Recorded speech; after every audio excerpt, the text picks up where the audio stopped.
Masquera sei muri Zimbabwe. Welcome to our channel Zim Confessions and Deep Secrets. Kana kari kutanga kuya pa channel wedu, please don't forget to subscribe. Kana garoga subscriber, please like, share and comment on this video. Muri Zimbabwe nasinda ni nyaya rundusatsitsi nyaya ruchikisa nyaya Murume Weku Chitungwiza uyo akaonekwa muimba madzibaba anonzi madzibaba Gina vaizviti boss Gina vekumahosekwa.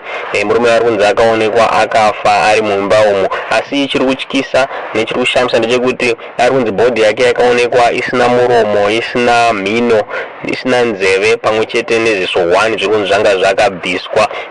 Pari kususpecta kunzi zvinhu izvi zvingadai zvakashandiswa for ritual purposes.